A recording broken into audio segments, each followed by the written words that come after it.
My name is Robert Miller. I was 74 years old when my son invited me to dinner at my favorite Italian restaurant.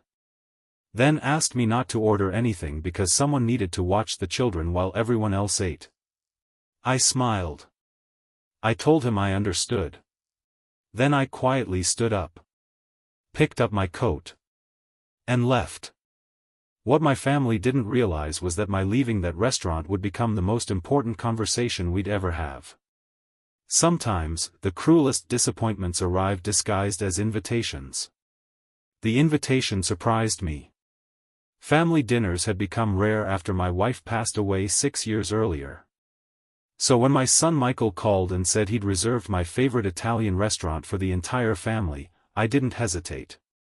At 74, you stop taking moments like that for granted. Looking back now, I should have noticed something in his voice during that phone call. But when your children invite you to dinner, you don't go searching for hidden meanings. You simply say yes. When I arrived at the restaurant, my grandchildren ran over to hug me. "Grandpa." Michael smiled and hugged me. "Dad, I'm glad you came." My daughter Emily slid over and made room for me at the table.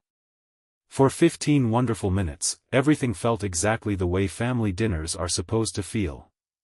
The children laughed while coloring on their menus. Everyone talked about work, school, and weekend plans. And for a moment, I was simply happy to be there. Then the waiter approached our table. "Are we ready to order?" Michael immediately looked at me. "Dad, would you mind waiting a little before ordering?"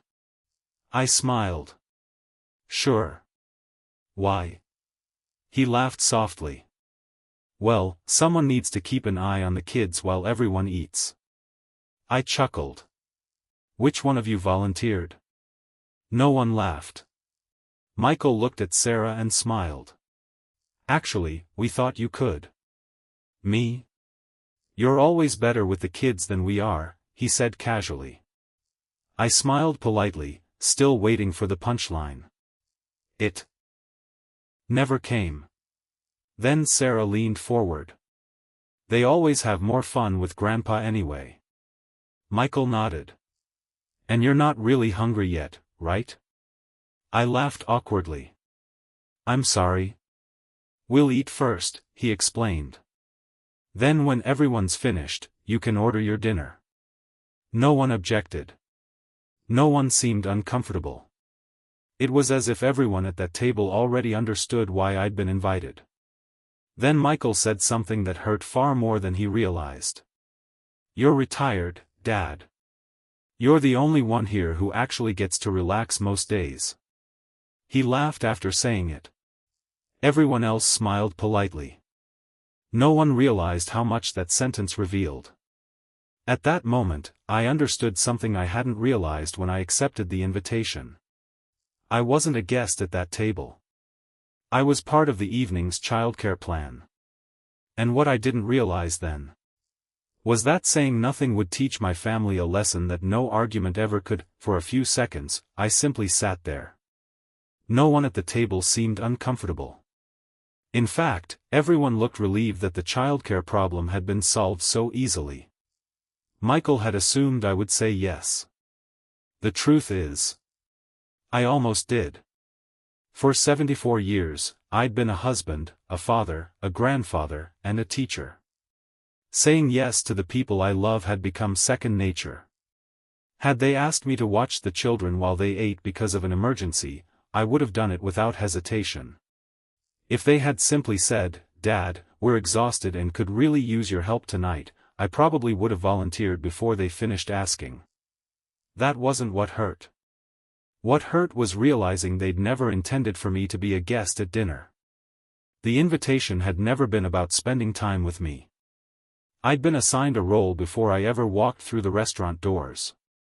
The waiter smiled politely. "So should I come back in a few minutes?" Michael answered before I could. "Actually, we'll go ahead and order." The waiter nodded and began writing. One by one, everyone ordered their meals. Chicken parmesan. Seafood alfredo. Lasagna. a bottle of wine for the adults. No one asked what I might like later. No one said, "Dad, we'll order yours now and keep it warm." I simply sat there smiling while they planned an evening that apparently didn't include me. Then my youngest granddaughter tugged on my sleeve. "Grandpa, aren't you eating with us?" Children have a remarkable way of asking the questions adults avoid. Before I could answer, Sarah smiled at her. "Grandpa's helping us tonight, sweetheart." "Oh," she replied. "So Grandpa isn't part of dinner?" The entire table suddenly became very quiet. Michael laughed awkwardly. "Of course Grandpa's part of dinner." She tilted her head. "Then why isn't he eating?" No one answered immediately. Because sometimes an 8-year-old can expose the truth faster than an entire room full of adults. I smiled at my granddaughter and gently squeezed her hand. "It's all right, sweetheart." The waiter walked away with everyone's order. I looked around the table one more time. My son looked relaxed. My daughter seemed uncomfortable but remained silent. Sarah was helping one of the children open a coloring book. The grandchildren were happily drawing pictures. No one was trying to hurt me. That was the strange thing about it. They simply didn't see me anymore. Not as Robert. Not as Dad. Not as Grandpa. Only as the person who was always willing to help. And people can become remarkably comfortable accepting sacrifices that someone else makes willingly. Then Michael smiled and said, "We really appreciate this, Dad." I smiled back. "Of course." He looked relieved. That one sentence had confirmed everything he'd assumed about me. That I'd say yes. That I'd understand. That I'd quietly put everyone else first. He was right. I had done exactly that for most of my life. What he didn't understand was that putting your family first doesn't mean teaching them that your feelings don't matter. For the first time in my 74 years, I decided that saying nothing would be more important than saying yes. So I smiled, reached for my coat hanging over the back of my chair, and stood up. Michael frowned. "Dad?" I smiled warmly at my grandchildren. Then looked back at my son. "Enjoy your dinner." The smile on his face slowly disappeared. Because he still thought I was joking. He had absolutely no idea. I was about to walk out of that restaurant. Michael looked confused as I reached for my coat. "Dad, where are you going?" "Home." He laughed. "No, seriously." "I'm serious." The entire table had gone quiet. Sarah frowned. "But who's going to watch the kids?" That question told me more than anything else that had been said all evening. No one asked if I was all right. No one asked if they'd upset me. They simply needed to know what would happen next. Michael lowered his voice. "Dad, come on. You're overreacting." I was surprised to hear him say that. Because no one had apologized. No one had suggested ordering my dinner with theirs. In their minds, I was upset about helping my family. That had never been the problem. Emily finally spoke. "Michael, maybe we should just..." He interrupted her. "Dad, it's only dinner. We're not asking you to do anything difficult." Funny how often people say, "only," when they're talking about someone else's sacrifice. I looked at my son for a moment. "You know, if you'd called me this morning and said you needed help with the kids tonight, I would have been here before you finished asking." "I know that, Dad." "I'm not sure you do." Sarah quietly said. "We weren't trying to hurt your feelings." "I know." And I believed her. That's what made the situation so difficult. No one at that table thought they were being unkind.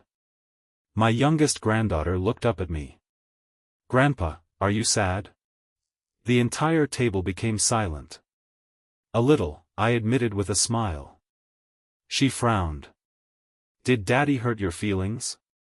Michael immediately laughed awkwardly. No, sweetheart. Grandpa's just tired. No, I said gently. I'm not tired. The truth was, I wasn't even sure what I felt in that moment. Hurt, perhaps. Mostly disappointed. I bent down and kissed the top of her head. Thank you for asking me that. Then I looked back at my family. For the first time all evening, I realized this wasn't really about dinner anymore. So I smiled and quietly said the only thing that mattered. Tonight isn't about dinner. Everyone looked at me. It's about whether I'm family when I'm not useful. No one said a word. I picked up my coat and walked toward the restaurant's front door. No shouting. No argument. No dramatic scene. Just a quiet decision. And what I didn't realize as I walked through that parking lot was that leaving that restaurant would change the way my family saw me, and themselves, forever. The restaurant door closed quietly behind me. For a few moments, I simply stood in the parking lot. I wasn't angry. Mostly, I was surprised. The strange thing about growing older is that you expect disappointment from strangers. You don't expect it to arrive from people you've spent your entire life loving. I sat in my car and looked back through the restaurant window. My grandchildren were still sitting at the table. Michael was talking with Sarah. Emily had her arms folded as if she was finally saying something she'd been holding back all evening. I could have gone back inside. I could have apologized for making everyone uncomfortable. The truth is, that's exactly what I would have done 10 years earlier. But at some point, you realize that keeping the peace isn't always the same thing as doing the right thing.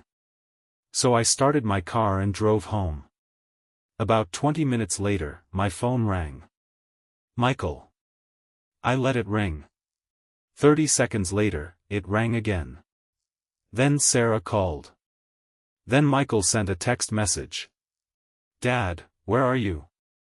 A few moments later came another. The kids are upset. Please come back. I stared at the message for several seconds before putting my phone face down on the kitchen table. For the first time in my life, I wasn't rushing to fix a problem someone else had created. An hour passed before Emily called. I answered immediately. Are you okay? She asked.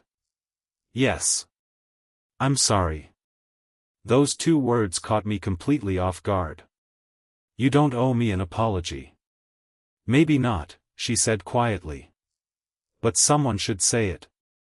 There was silence on the other end of the phone before she continued. You should know they never ordered dinner. That surprised me. What do you mean? After you left, nobody wanted to eat. Apparently, my youngest granddaughter had asked a question that no one at the table could answer. If Grandpa isn't family enough to eat with us, why did we invite him? According to Emily, the entire table went silent. Children have a remarkable way of refusing to accept explanations that adults are willing to live with. Michael tried explaining that Grandpa was helping. Then my grandson asked another question. Who helps Grandpa? No one had an answer for that one either.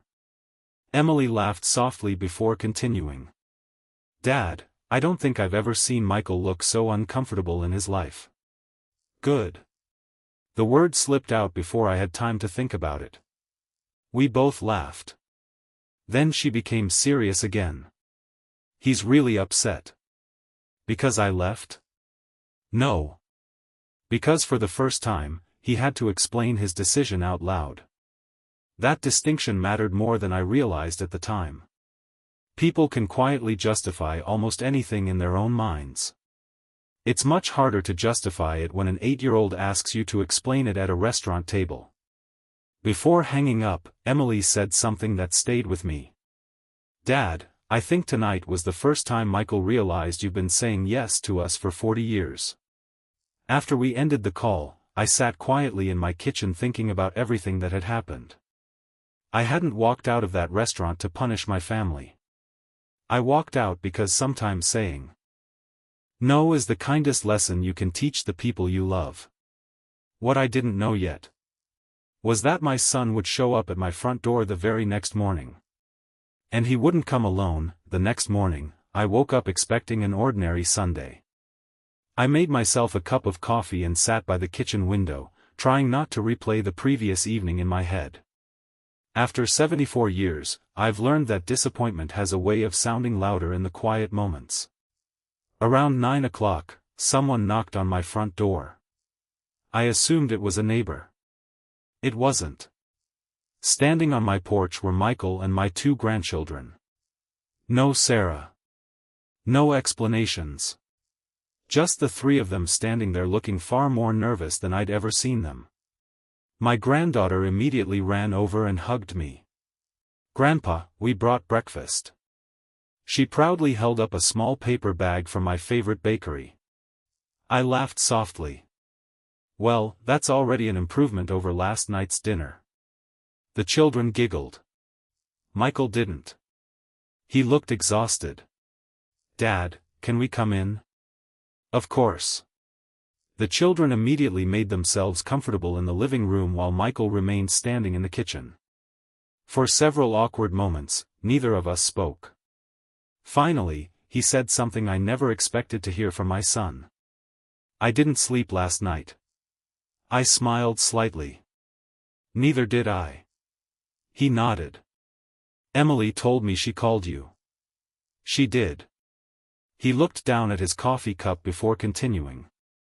"Do you know what I kept thinking about all night?" I shook my head. "When was the last time I invited you somewhere simply because I wanted to spend time with you?" The question caught me completely off guard.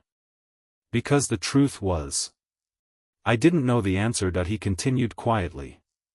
"Dad, I realized something after you left." "What's that?" "I don't think I've invited you to dinner in years." I laughed softly. "You invited me yesterday." He shook his head immediately. "No. I invited free babysitting yesterday. For the first time since the restaurant, I could see that he truly understood why I had walked away. He wasn't defending himself anymore. He was finally listening. Then he surprised me again. The kids wouldn't stop talking about what happened. My granddaughter immediately raised her hand from the living room. "I asked Mommy if Grandpa gets invited places when we're not there." Michael smiled sadly. "She did. And I didn't know how to answer." He sat quietly for a moment before continuing. "You know what's embarrassing?" "What?" "I've been telling my own children that family comes first for years." He laughed softly and shook his head. "But apparently, what I've really been teaching them is that Grandpa comes first whenever we need help." That sentence hurt to hear because it was true. He took a deep breath. "Dad, I'm sorry." Simple words. No excuses. No explanations. Just an apology. And sometimes, that's enough.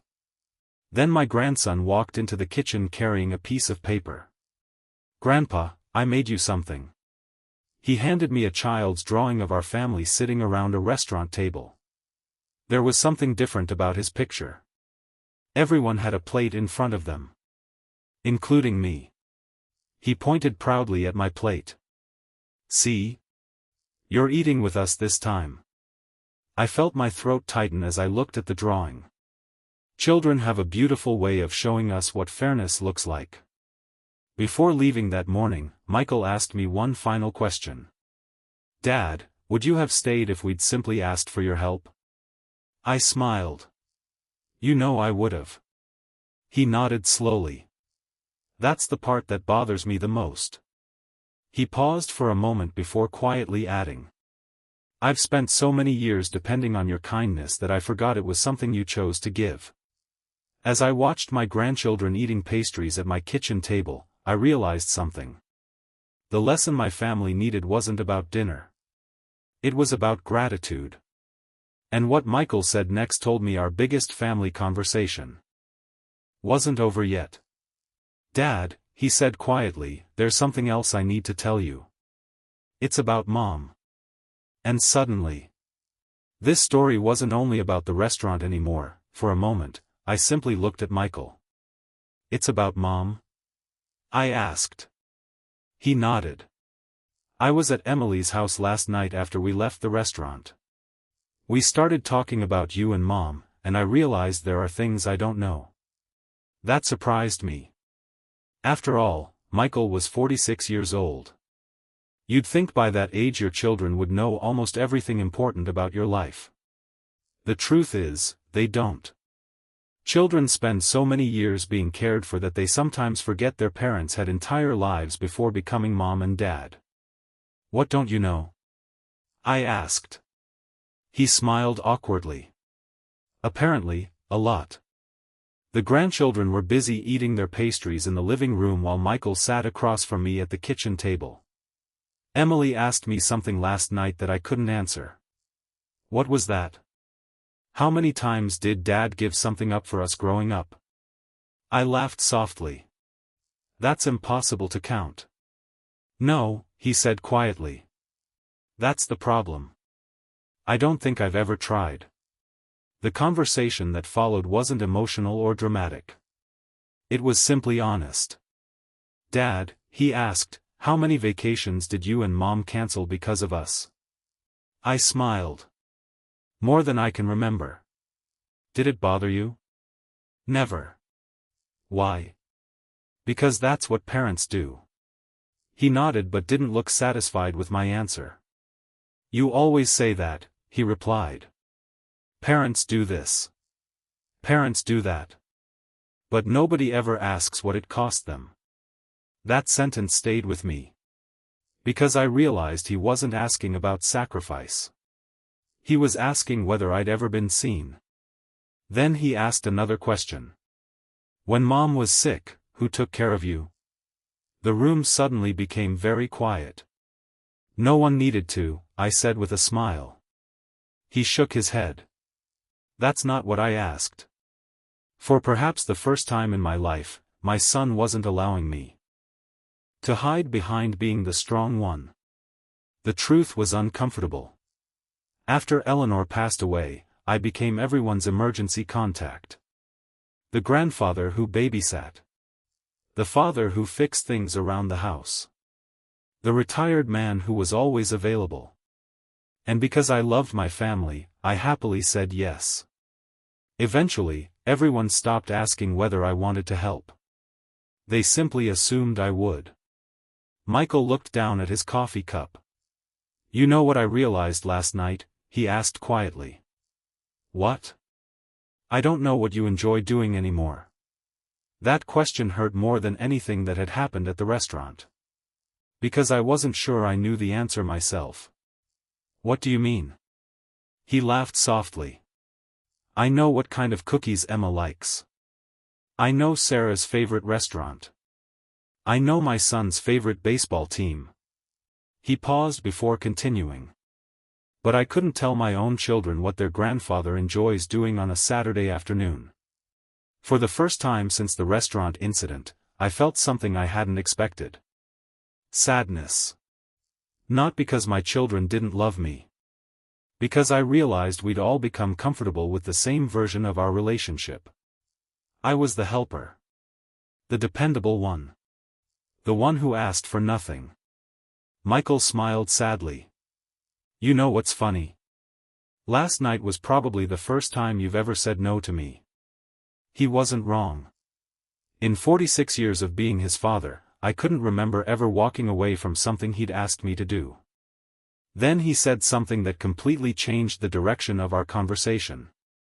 "Dad, I went through Mom's old photo albums last night." "You did?"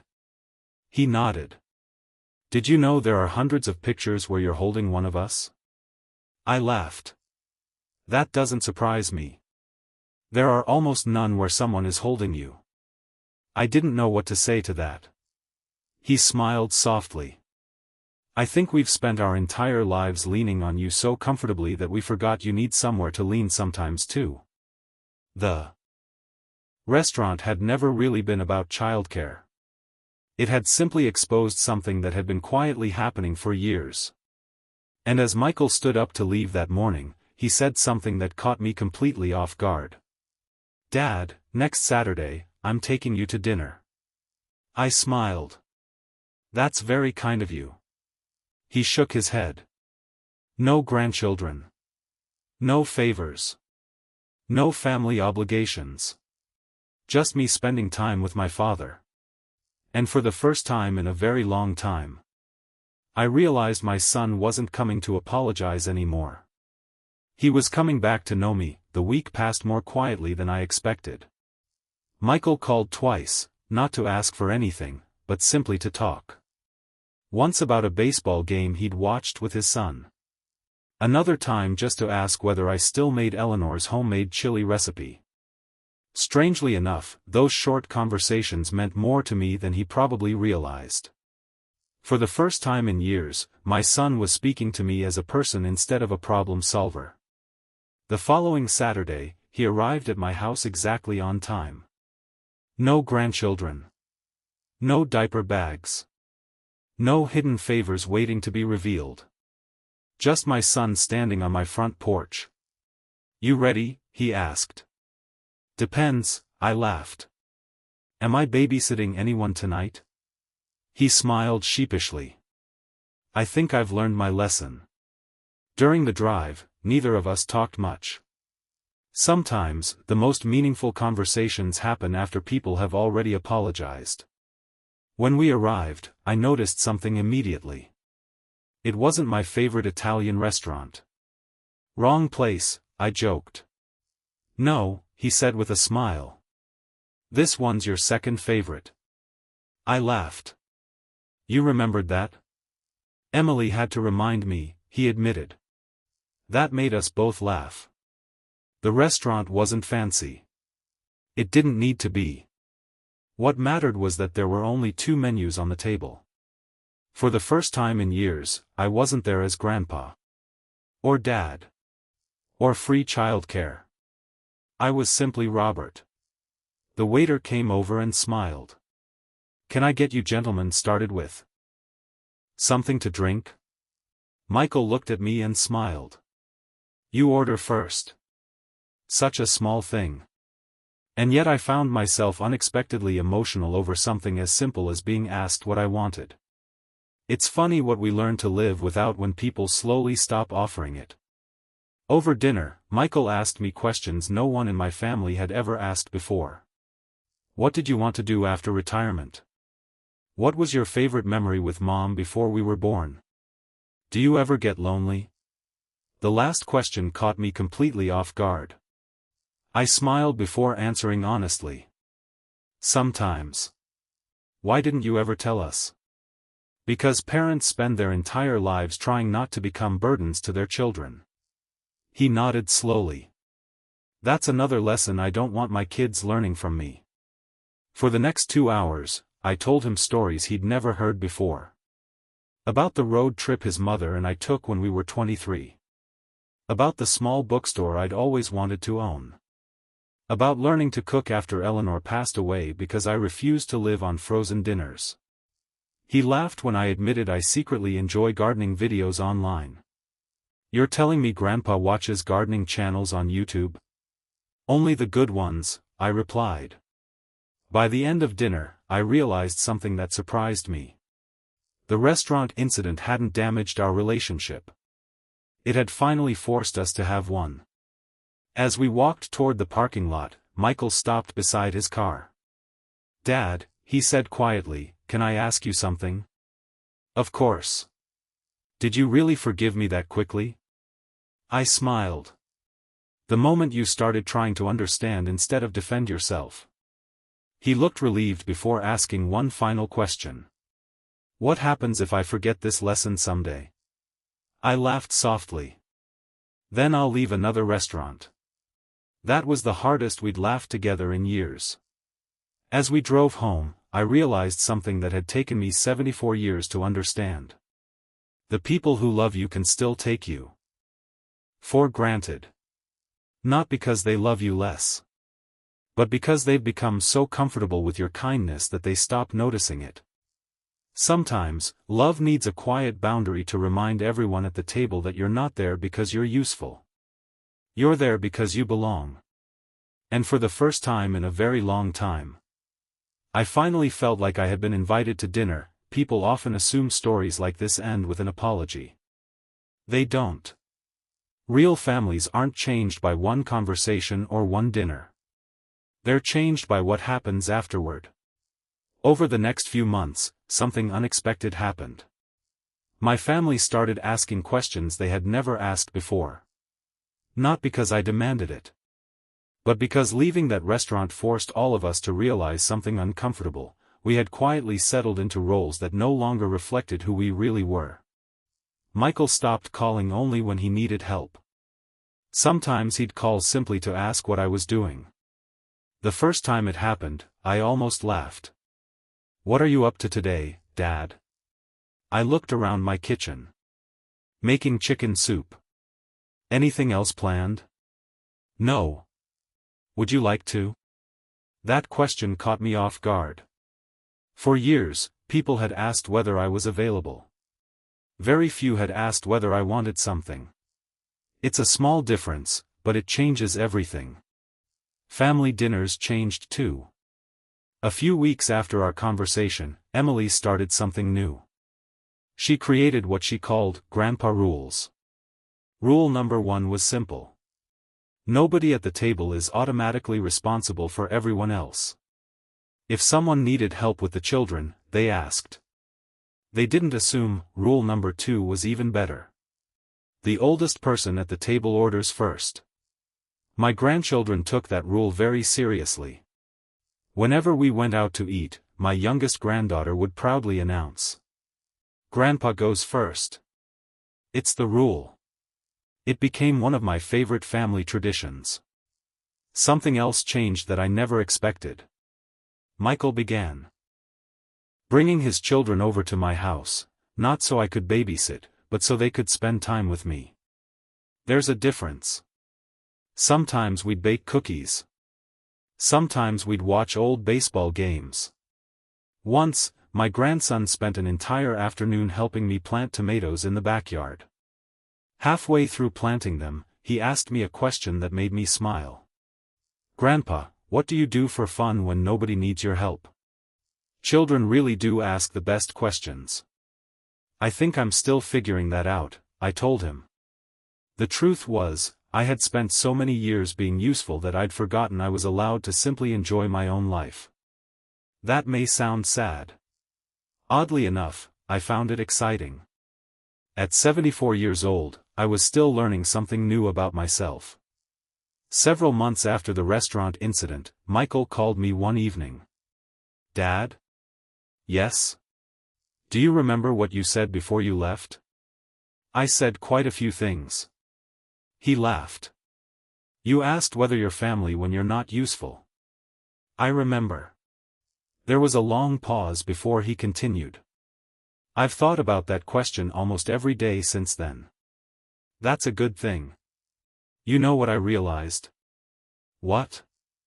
"I don't ever want my children asking themselves that question." Those words meant more to me than any apology ever could. Because lessons that are passed from one generation to the next become something far more valuable than forgiveness. They become change. Looking back now, I'm actually grateful for that uncomfortable evening at the restaurant. If I'd stayed and quietly watched the children while everyone else ate, nothing would have changed. My family would still love me. And I would still quietly allow myself to be overlooked. Instead, I stood up, picked up my coat, and walked away. Not because I loved my family less, but because I finally loved myself enough to leave when I wasn't being treated like family. Family isn't the people who need you the most. It's the people who make sure you know you belong. Even when they don't need anything at all. And these days, whenever my grandchildren invite me to dinner, the first question they ask isn't whether I can help. It's my favorite question in the world. "Grandpa, what would you like to eat?" People often ask me whether I regret walking out of that restaurant. The answer is simple. No. What I regret is how long it took me to do it. For most of my life, I believed being a good father meant always being available.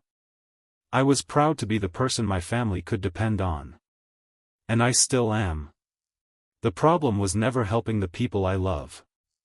The problem was that somewhere along the way, I forgot something equally important. I matter too. It took me 74 years to learn a lesson that now seems so obvious. There is a difference between being needed and being valued. People can need your time. People can need your help. People can need your kindness. But the people who truly value you make sure you know that your place in their lives isn't something you have to earn. Looking back, the restaurant was never really about dinner. It was about something much bigger. For years, my family loved me deeply. They had simply become so comfortable with my kindness that they stopped noticing it. And if I'm being fair, I helped create that problem by never saying no. These days, things are different. Michael calls just to talk. Emily still brings coffee on Saturday mornings. My grandchildren have made it their personal mission to make sure Grandpa always gets dessert. And every time we sit down together at a restaurant, they proudly remind everyone that Grandpa orders first. The truth is, my family didn't become better because I walked away from them. We became better because I finally stopped walking away from myself. If there's one thing I hope you take from my story, it's this. You are allowed to take your seat at the table. Not because you've earned it. Not because you've sacrificed enough. Not because you've spent your entire life taking care of everyone else. You belong there simply because you're family. And sometimes, the people we love need us to remind them of that. The night I quietly stood up, picked up my coat, and walked out of that restaurant wasn't the day I stopped loving my family. It was the day I finally learned that being loved should never depend on how useful you are.